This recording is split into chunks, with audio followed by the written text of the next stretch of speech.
Hi hello എല്ലാവർക്കും പുതിയ വീഡിയോയിലേക്ക് സ്വാഗതം. ഇന്നത്തെ നമ്മുടെ കണ്ടന്റ് ഫിറോസിക്കയാണ്. നമുക്കറിയാം കൊല്ലം സുധിയുടെ കുടുംബത്തിന് വീട് വെച്ച് നൽകിയ ഫിറോസിക്ക. ആ വീടുമായി ബന്ധപ്പെട്ട് കുറേയധികം പ്രശ്നങ്ങളുണ്ടായിരുന്നു. അത് എല്ലാം അവസാനിച്ചു. ആ വിവാദം അവസാനിച്ച സമയത്താണ് രേണുസുധിയുടെ സഹതാരമായ പ്രജീഷ് ഒരു ഇൻ്റർവ്യൂ നൽകുകയും അതിപ്പോൾ വീണ്ടും വിവാദങ്ങൾക്ക് വഴിവെക്കുകയും ചെയ്തത്. അതിൻ്റെ അടിസ്ഥാനത്തിൽ അതിനൊരു മറുപടിയുമായിട്ട് ഫിറോസിക്ക രംഗത്ത് വരികയുണ്ടായി. ആ വീഡിയോയുടെ കുറച്ച് ഭാഗങ്ങൾ ഞാൻ ഈ കൂട്ടത്തിൽ ചേർക്കുന്നുണ്ട്. അതുകൂടാതെ അതിനെക്കുറിച്ചുള്ള എൻ്റെ അഭിപ്രായങ്ങളും ഇതിനകത്ത് പങ്കുവെക്കുന്നുണ്ട്. താല്പര്യമുള്ളവർക്ക് കാണാം, ഇല്ലാത്തവരത് കാണണമെന്ന് എനിക്ക് നിർബന്ധമില്ല. നമസ്കാരം. കേൾക്കാൻ താല്പര്യമുള്ളവർ മാത്രം കേട്ടാൽ മതി, അല്ലാത്തവര് സ്കിപ്പ് ചെയ്ത് പോയിക്കോളൂ. കാരണം ചില ഇത് നമ്മുടെ പഴയ വിഷയം തന്നെയാണ്.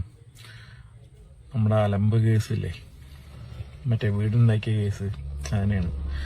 ഇത് എങ്ങനെ നോക്കി കഴിഞ്ഞാൽ ഇത് അവസാനിപ്പിച്ച് പോകാൻ സമ്മതിക്കില്ലെന്നാ തോന്നുന്നു കേട്ടോ. സത്യം, ഇത് മരണം വരെ ഇത് നമ്മളെ വേട്ടയാടിക്കൊണ്ടിരിക്കും. ഒരു വീട് നിർമ്മിച്ചു കൊടുത്തു എന്നുള്ളത് നമ്മുടെ മരണം വരെ നമ്മളെ വേട്ടയാടിക്കൊണ്ടിരിക്കുന്ന ഒരു അവസ്ഥയിലൂടെയാണ് കടന്നു പോകുന്നത്. ഈ കുറച്ച് ദിവസം മുമ്പ് ഇതെല്ലാം അവസാനിപ്പിച്ച് എല്ലാം കഴിഞ്ഞതാണ്. ഒരു പുതിയൊരു അവതാരം വന്നിട്ട്, എന്തോ രതീഷ് എന്നുണ്ട്, മറ്റേ എഴുന്നേൽക്കൂ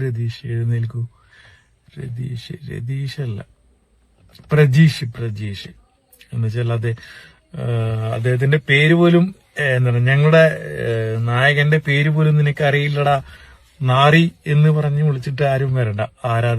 ആരാധകര് ഇദ്ദേഹത്തിന്റെ ആരാധകരുണ്ടെങ്കിൽ ക്ഷമിക്കണം. ഇദ്ദേഹം വലിയൊരു ആൽബം നടനാണെന്നാണ് ഞാൻ അറിഞ്ഞത്. വലിയൊരു സിനിമാ നടനാണ്. ആൽബം മേഖലയിലെ പ്രേം നസീറാണ്. ഈ ചെങ്ങായി ഏതാ അറിയില്ല എനിക്ക് കേട്ടോ. ഇപ്പൊ ഒരു ഇന്നലെ മിഞ്ഞാന്നോട്ടൊരു വീഡിയോ കണ്ടിരുന്നു. ഇയാളങ്ങോട്ട് പറയാ, ബിൽഡേഴ്സ് സമ്മതിച്ചാണല്ലോ ആ വീട്ടില് ചോർച്ച ഉണ്ടായിരുന്നു എന്നുള്ളത്. എന്താണ്, ബിൽഡേഴ്സ് സമ്മതിച്ചു ചോർച്ച ഉണ്ടായിരുന്നു. എന്റെ എടാ പൊന്നുമോനെ, ആരാടാ സമ്മതിച്ചത് നിന്റെ അടുത്ത് അതിന് വീടിന് ചോർച്ച ഉണ്ട് എന്ന് പറഞ്ഞിട്ട്? ഫിറൂസ് ആദ്യം ഈ പറയുന്ന, ഞാൻ ആദ്യം പറഞ്ഞതും ഇപ്പൊ പറഞ്ഞുകൊണ്ടിരിക്കുന്നതും ഒരേ ഒരു കാര്യമാണ്, ആ വീടിന് ചോർച്ചയില്ല. ആ വീടിന് ചോർച്ചയില്ല. ഒരു തുള്ളി വെള്ളം ചോർച്ച എന്ന രൂപത്തിൽ ആ വീടിനകത്തേക്ക് വന്നിട്ടില്ല. കാറ്റടിക്കുമ്പോൾ, ശക്തിയായ കാറ്റും മഴയും ഉണ്ടാകുമ്പോൾ ചാറ്റലടിച്ചിട്ട് അതിനകത്തോട്ട് വെള്ളം വരുന്നുണ്ട്. അത് ഞാൻ അക്സെപ്റ്റ് ചെയ്താണ്. അതിനുള്ള സൊല്യൂഷൻ നമ്മൾ ചെയ്തു കൊടുത്താണ്. അപ്പോൾ എല്ലാവരും ഇത് കണ്ടു കാണും. ഫിറോസിക്ക വിശദീകരണമായിട്ട് എത്തിയിരിക്കുകയാണ്.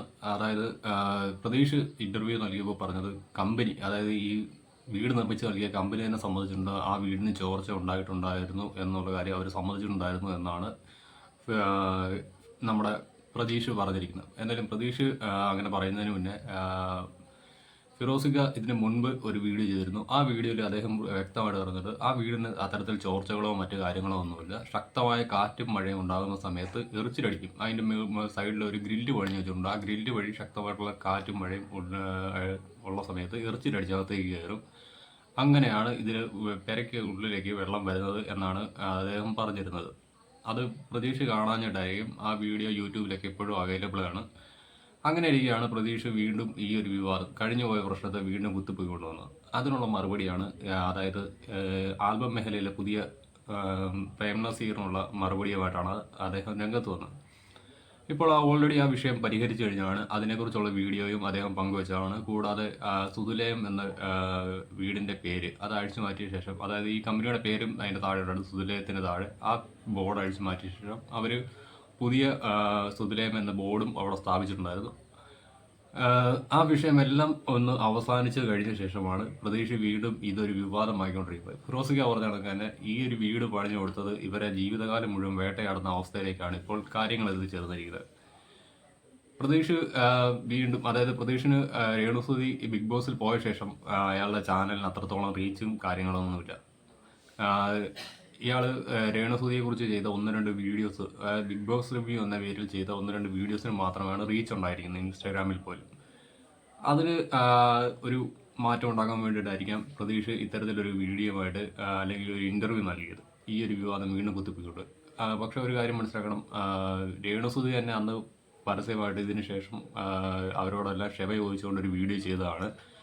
അതുകൂടാതെ ഈ വിഷയം, അതായത് ഈ തകരാറും പരിഹരിച്ച് ഈ വിഷയമെല്ലാം തീർന്ന് അവസാനിപ്പിച്ചതാണ്. പിന്നെ ഫിറോസിക്ക് ഒരു മാനനഷ്ട കേസിന് പോകുന്നുണ്ട് എന്ന് പറഞ്ഞിരുന്നു. അതിൻ്റെ ഡീറ്റെയിൽസ് ഈ വീഡിയോയിൽ തന്നെയുണ്ട് അതിനെക്കുറിച്ചുള്ള.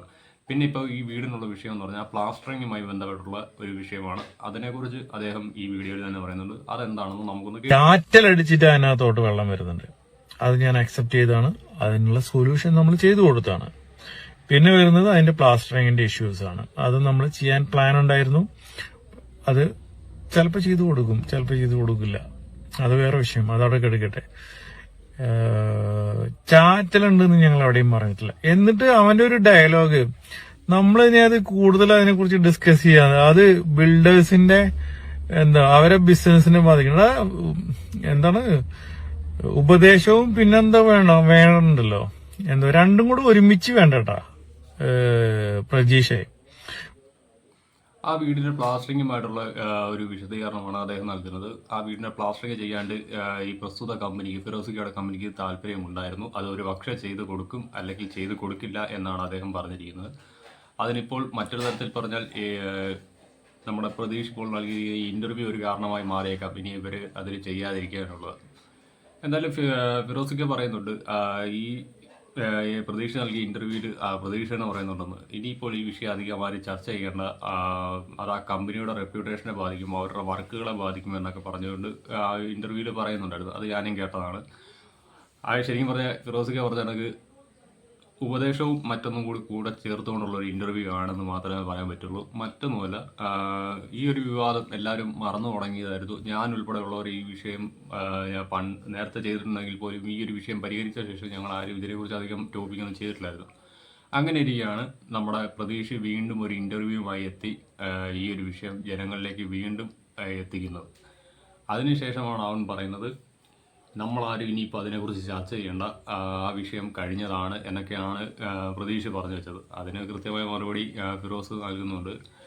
ഇനിയിപ്പോൾ ഈ വിഷയത്തിൽ പ്ലാസ്റ്ററിങ്ങിൻ്റെ കാര്യത്തിലൊക്കെ എനിക്ക് സംശയമാണ്. പ്രതീക്ഷ തന്നെയാണ് അതിനുള്ള കുഴി കുത്തിക്കൊണ്ടിരിക്കുന്നത്. ഇനിയിപ്പോൾ ഇവർക്ക് അത് ചെയ്തു കൊടുക്കണമെന്ന് താല്പര്യപ്പെട്ടാൽ പോലും ഇവർ ചെയ്തു കൊടുക്കാൻ ചിലപ്പോൾ വിമുഖത കാണിച്ചേക്കാം.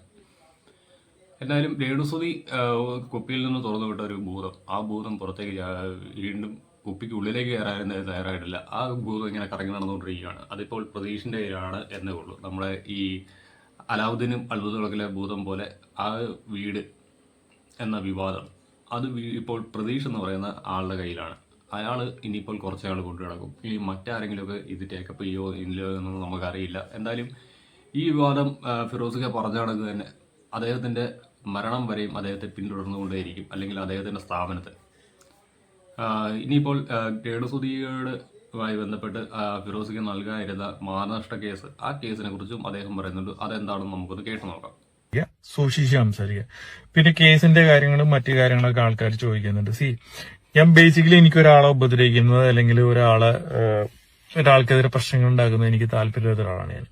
കേസിന്റെ കാര്യങ്ങളും മറ്റുള്ളതൊക്കെ വക്കീലും അതേപോലെ മറ്റുള്ള ഡിഫർമേഷൻ കേസ് കൊടുക്കുക എന്ന് പറയുന്നത് അത്ര ഈസി ആയിട്ട് കേസല്ല. അതിന്റെ ഡാറ്റാസും നമ്മൾ കംപ്ലീറ്റ് കളക്ട് ചെയ്യണം. കാരണം വെച്ചാൽ പൈസ കെട്ടിവെച്ചിട്ട് ചെയ്യുന്നൊരു കേസാണ് ഈ ഡിഫർമേഷൻ കേസ് വന്നത്. ഇൻ കേസ് നമ്മൾ ഈ കേസിൽ തോറ്റു കഴിഞ്ഞാൽ നമ്മൾ കെട്ടിവെക്കുന്ന ഒരു രൂപ പോലും നമുക്ക് കിട്ടില്ല. അതുകൂടാതെ കോടതി ചെലവ് കൊടുക്കണം, നമുക്ക് എതിർ പാർട്ടിക്ക് എന്തെങ്കിലും ചെലവ് വന്നിട്ടുണ്ടെങ്കിൽ അത് കൊടുക്കണം. അപ്പൊ അത് വക്കീല് നോക്കിയിട്ട് അതിന്റെ കാര്യങ്ങൾ എന്താ വേണ്ട വെച്ചാൽ അവരത് ഡിസൈഡ് ചെയ്യും. അത് പ്രകാരം നമ്മൾ മുന്നോട്ട് പോകും. അത് നടക്കുന്നുണ്ട്. അത് അതിന്റെ രീതിയിൽ നടക്കട്ടെ. ചിലപ്പോൾ കൊടുക്കും, ചിലപ്പോൾ കൊടുക്കില്ല. കൊടുത്തു കഴിഞ്ഞാലും പ്രശ്നം എന്താന്നോട്ടെ. ഇനി അവർക്കെതിരായിട്ട് വിധി വന്നു നിന്നിരിക്കുക. ഈ പറയുന്ന എനിക്ക് തന്നെ സങ്കടമാവും. ചിലപ്പോൾ ഞാൻ പോയിട്ട് അവർക്ക് ആ പൈസ കൊടുത്തിട്ട് നിങ്ങൾ ഈ പൈസ കോടതിയിൽ അടച്ചു ഞാനത് കോടതിയിൽ വാങ്ങിച്ചോളാം എന്ന് ഞാൻ പറയേണ്ട അവസ്ഥയിലേക്ക് എത്തും. എന്ന് വെച്ചാല് നമ്മളെ മറ്റുള്ളവരുടെ വിഷമം കണ്ടു കഴിഞ്ഞാല് സ്വാഭാവികമായിട്ട് എനിക്ക് കുറെയൊക്കെ മനസ്സിലായും. അപ്പൊ അങ്ങനെ ഒരു വിഷയം വരുന്നുണ്ട്. ഇപ്പൊ ഇവർക്കെതിരെ കേസ് കൊടുത്തിട്ട് ആവേശത്തിന് നമ്മൾ കയറി പൊട്ടക്കണ്ടത്തിൽ ഇറങ്ങിയിട്ട് പിന്നെ കയറാൻ ബുദ്ധിമുട്ടി കഴിഞ്ഞാൽ പ്രശ്നമല്ലേ. അപ്പൊ ആയതുകൊണ്ട് അവര് ജീവിച്ചു പോട്ടെ. കേസിന്റെ കാരണം ഞാൻ വക്കീലിനായിട്ട് സംസാരിച്ചിട്ടുണ്ട്. അത് അതിന്റെ രീതിയിൽ നടക്കട്ടെ. കേസ് കൊടുക്കുന്ന വേണ്ടെന്നുള്ളത് ഫൈനൽ ഡിസിഷനിൽ എത്തിയിട്ടില്ല ഇതുവരെ. അപ്പൊ അത്രേ ഉള്ളൂ. പ്രജീഷ് പറഞ്ഞ ഓർമ്മ ഉണ്ടല്ലോ. ഓക്കെ. ഈ കേസുമായി ബന്ധപ്പെട്ട് ഫിറോസിക്ക പറഞ്ഞ കാര്യങ്ങളാണ് നിങ്ങളിപ്പോൾ കേട്ടത്. മറ്റൊന്നുമല്ല, നമ്മുടെ നാട്ടിൽ മാനനഷ്ട കേസ് ഫയൽ ചെയ്യുന്നത് ഇപ്പോൾ സർവ്വസാധാരണമാണ്. പക്ഷേ ഈ മാനനഷ്ട കേസ് ഫയൽ ചെയ്യുമ്പോൾ അതിന് കുറച്ചധികം പ്രൊസീജിയേഴ്സ് ഉണ്ട്. അതിലൊന്നാണ് ഈ എത്ര രൂപയാണ് നമ്മൾ ക്ലെയിം ചെയ്തുകൊണ്ട് മാനനഷ്ട കേസിൽ നമ്മൾ ക്ലെയിം ചെയ്ത എമൗണ്ട് അതിൻ്റെ ഒരു നിശ്ചിത പെർസെൻറ്റേജ് നമ്മൾ കോടതിയിൽ കെട്ടിവെക്കണം. അതായത് ഇപ്പോൾ 1 കോടി രൂപയാണെങ്കിൽ മിനിമം 10 ലക്ഷം രൂപ എങ്കിലും കെട്ടിവെക്കണം. അതുകൂടാതെ എതിർഭാഗത്തിനെതിരെ, അതായത് ഇപ്പോൾ ഫിറോസിക്ക കേസ് നൽകുന്നത് രേണുവിനെതിരാണെങ്കിൽ രേണുവിനെതിരായിട്ടുള്ള മാനനഷ്ട കേസിന് എമൗണ്ട് ആവശ്യമായിട്ടുള്ള തെളിവുകൾ കൃത്യമായ രീതിയിൽ കോടതിയിൽ ഹാജരാക്കണം. അതിന് സാധിച്ചില്ല എന്നുണ്ടെങ്കിൽ ഈ 10 ലക്ഷം രൂപയെ നഷ്ടമാവും. പിന്നെ കൂടാതെ കോടതിയിലേക്കുള്ള ചിലവ്, അതായത് കോടതി ഈ കേസ് എടുക്കുന്ന സമയത്തുള്ള ചിലവ്, ആ ചിലവ് പിന്നെ പ്രതിഭാഗമെന്ന് ഇവർ ആരോപിക്കുന്ന വ്യക്തി അവർക്കുണ്ടായ ചിലവ്, ഈ കാര്യങ്ങൾ ഉൾപ്പെടെ ചിലപ്പോൾ കെട്ടിവെക്കേണ്ടതായിട്ട് വരും. ചിലപ്പോൾ കോടതി വിധിക്കുന്നതനുസരിച്ച് രേണുവിന് ഇവരാവശ്യപ്പെട്ട തുക തന്നെ ഈ ഫിറോസിക്ക നൽകേണ്ടി വരും. അതായത് ഫിറോസിക്ക 1 കോടി രൂപയാണ് ആവശ്യപ്പെടുന്നതെങ്കിൽ ആ 1 കോടി രൂപ തന്നെ നൽകേണ്ടി വരും. അതുകൊണ്ടാണ് പലരും മാനനഷ്ട കേസിന് പോകാത്തതിൻ്റെ കാര്യം. പിന്നെ ഇതിനകത്ത് ഫിറോസിക്ക തന്നെ പറയുന്നുണ്ട്, ഇനിയിപ്പോൾ ഇൻ കേസ് ഇദ്ദേഹം കോടതിയിൽ പോയി കഴിഞ്ഞാൽ ഈ 1 കോടി രൂപ ഇദ്ദേഹത്തിന് നൽകണമെന്ന് കോടതി വിധി വന്നു കഴിഞ്ഞാൽ രേണുസുതിക്ക് ആ പണം കണ്ടെത്തുവാൻ സാധിക്കില്ല. അത് അവരുടെ സാമ്പത്തിക ശേഷി അത്രത്തോളം മോശമാണ്. അതുകൊണ്ട് തന്നെ അവർക്ക് ഈ ഒരു തുക കണ്ടെത്തുവാൻ ബുദ്ധിമുട്ടായി വരും. പിന്നീട് ആരെങ്കിലുമൊക്കെ സഹായിച്ചാൽ ഇവർക്ക് ഈ കേസിലെ ഈ പറയുന്ന തുക കെട്ടിവെക്കാനുള്ള സാമ്പത്തികം ഉണ്ടാവുകയുള്ളൂ. അത് ഒരുപക്ഷെ ഫിറോസിക്ക തന്നെ നൽകേണ്ടി വരും. അതാണ് അവരുടെ അവസ്ഥയെന്ന് ഫിറോസിക്ക ഇപ്പോൾ തുറന്നു പറയുന്നുണ്ട്. എന്നാലും അവരുടെ കേസ് കൊടുക്കാനുള്ള തീരുമാനം അത് ഇതുവരെ ഫൈനൽ ഡിസിഷനിലേക്ക് എത്തിയിട്ടില്ല എന്നാണ് അദ്ദേഹം അറിയിച്ചിരിക്കുന്നത്. പക്ഷേ പ്രതീക്ഷനെ പോലെ ഉള്ളവർ ഇനി ഇങ്ങനെ ഈ ഫിറോസിക്കനെയും അദ്ദേഹത്തിൻ്റെ ഗ്രൂപ്പിനെയും വേട്ടയാടുവാൻ തീരുമാനിച്ചു കഴിഞ്ഞാൽ ഒരു പക്ഷേ അത് കറങ്ങി തിരിഞ്ഞ് രേണുവിന് തന്നെ വലിയൊരു പാരയായി മാറും. കാരണം ഫിറോസിക്ക ഈ കൃത്യമായ എവിഡൻസും മറ്റ് ഡീറ്റെയിൽസും എടുത്തുകൊണ്ട് കോടതിയിൽ പോയി കഴിഞ്ഞാൽ മാനനഷ്ട കേസിൽ വിധി അദ്ദേഹത്തിന് അനുകൂലമായി വരികയും ചെയ്യും. രേണുസുതി ഈ പറയുന്ന കണക്ക് 1 കോടി രൂപയ്ക്ക് എടുക്കുക ഇദ്ദേഹത്തിന് നഷ്ടപരിഹാരമായി നൽകേണ്ടിയും വരും.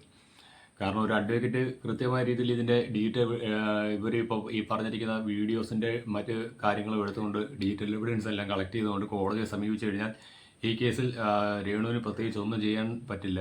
കാരണം ബൈ മിസ്റ്റേക്ക് എൻ്റെ നാവ് പിഴയാണെന്ന് പറഞ്ഞാൽ പോലും അവിടെ അത് വില പോവില്ല കോടതിയിൽ.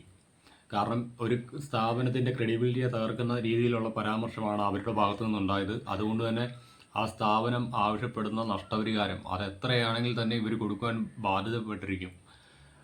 അതുകൊണ്ട് രേണുവിൻ്റെ സുഹൃത്തുക്കൾ കഴിവതും ഇത്തരത്തിലുള്ള വിവാദപരമായിട്ടുള്ള പരാമർശങ്ങൾ ഒഴിവാക്കുക. അല്ലെങ്കിൽ ആ സ്ത്രീ ഇനിയും കൂടുതൽ കുരുക്കിലേക്ക് ചെന്ന് പെടുകയേ ഉള്ളൂ.